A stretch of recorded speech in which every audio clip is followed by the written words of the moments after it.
Rachel Reeves is facing the most serious crisis of her chancellorship, a crisis that has quickly grown from a political headache into a full-blown confrontation over trust, transparency, and the integrity of the government's economic messaging. So Keir Starmer is now under mounting pressure to dismiss his chancellor after a series of revelations suggested that she misled the public ahead of the budget, claiming she faced a catastrophic £30 billion black hole when she had already been told by the Office for Budget Responsibility, the OBR, that she had billions of pounds in fiscal headroom. What began as a typical pre-budget storm has now escalated into accusations of dishonesty, political manipulation, and deliberate deception. Accusations coming not only from the Conservative opposition, but from senior Labour figures as well. For weeks in the run-up to the budget, the Treasury briefed journalists that the numbers looked dire. Anonymous sources suggested that the Chancellor was wrestling with collapsing revenues, worsening forecasts, and a fiscal outlook so bleak that income tax rises might be unavoidable. This narrative dominated the political news cycle during October and early November. The message was clear: if Reeves raised taxes, it would not be her choice. It would be the inescapable consequence of economic realities she had inherited. Then came November the 4th. Standing before cameras at a press conference, Miss Reeves struck a sombre, almost foreboding tone. She warned that Britain faced challenging financial circumstances and strongly implied that tax rises, including income tax rises, were on the table. Each of us must do our bit for the security of our country, she said, describing what many commentators interpreted as the preparatory language of a chancellor about to spring a major tax raid. At that moment, the political establishment, financial markets, commentators and voters all understood the same thing. Reeves was preparing the country for higher taxes justified by a supposedly crippling fiscal shortfall. But it wasn't true, at least not according to the OBR, and not according to the dates and figures now made public. The watchdog has confirmed that 4 days before Reeves gave that ominous press conference, she had been informed that she actually had £4.2 billion of fiscal headroom. Far from a £30 billion black hole, the Treasury had enough space within the Chancellor's own fiscal rules to avoid tax rises entirely. She had been told in writing that her targets could be met comfortably. There was no crisis.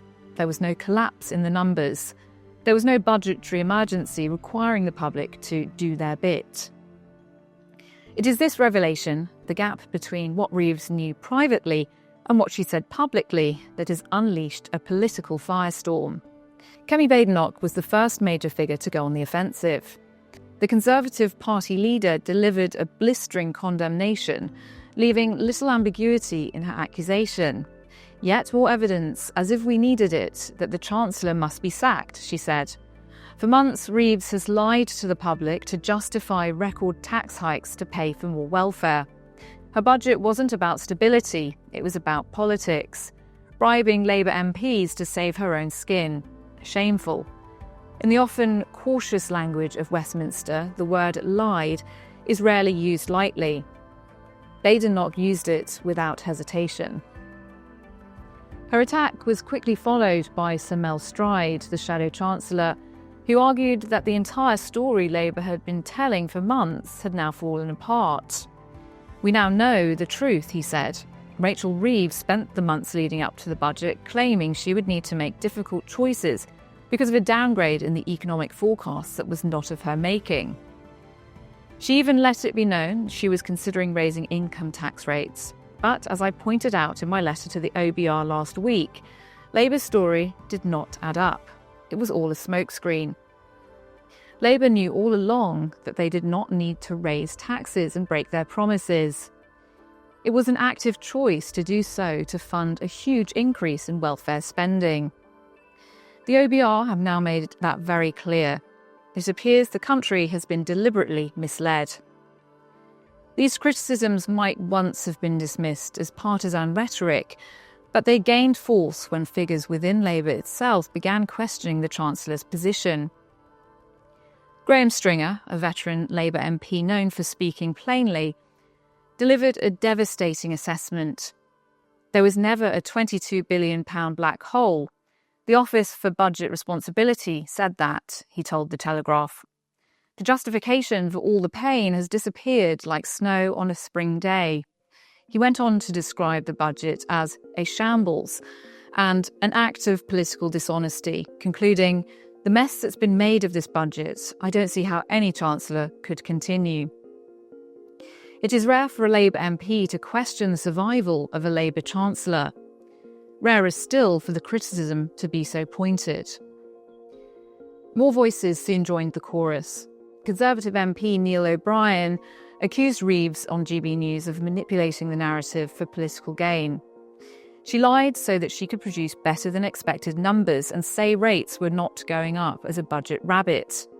The Taxpayers Alliance added its own critique, arguing that Reeves raised taxes not because she needed to, but because she wanted to.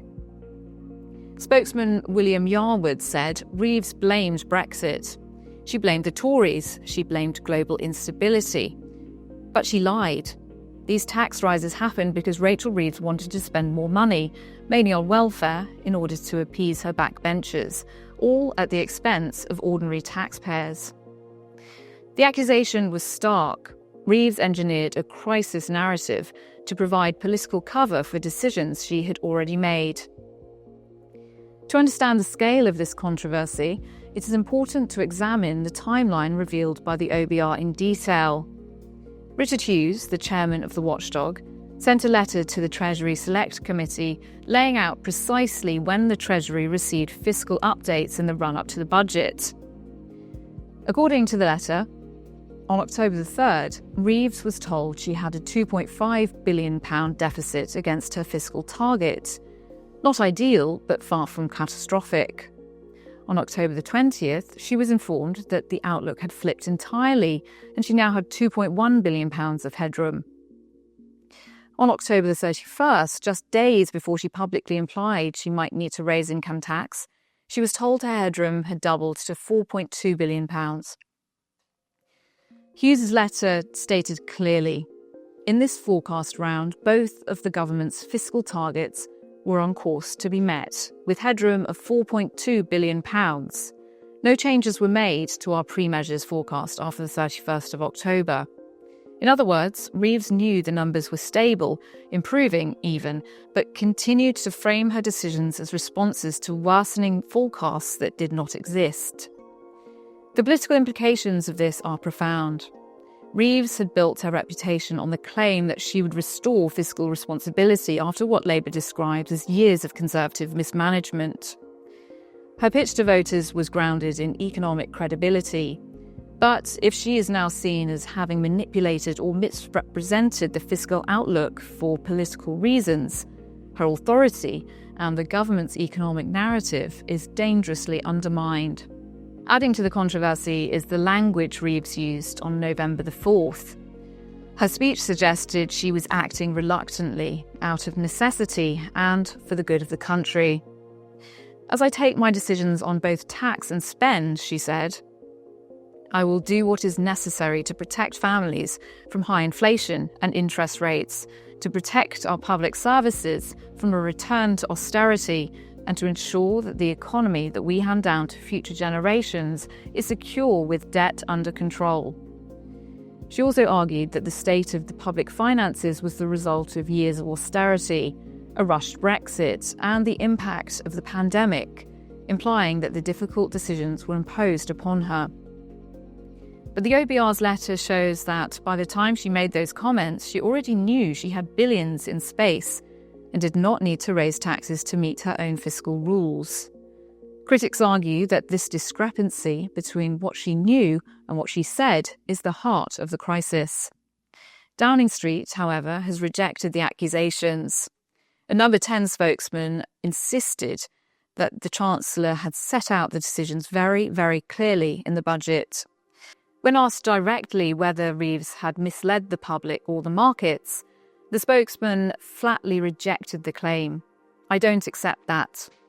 The government's defence appears to rest on the argument that Reeves was speaking broadly about the general state of the economy, not commenting on the specific forecasts she had received.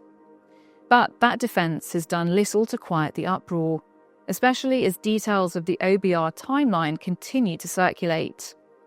The central question now is whether Reeves knowingly created a narrative of crisis to justify tax rises that were always political rather than fiscal. Tax rises that critics argue were designed to fund increased welfare spending rather than address an economic emergency. Her opponents say yes, her allies insist no. But the numbers, the dates, and the OBR's own letter form a sequence that is difficult to ignore. What happens next is uncertain. So Keir Starmer must decide whether to defend his Chancellor at the risk of appearing complicit or to replace her in an attempt to stabilise the government's position. Reeves herself must now contend with that possibility that her credibility, once her greatest asset, may now be her greatest vulnerability. And for the public, the controversy sharpens a broader question. If a government claims tax rises are unavoidable, how can voters trust that this is fact and not political theatre? What is clear is that the story is not over. The accusations are serious, the timeline is damning, the political stakes are enormous, and the pressure on the Chancellor is only intensifying.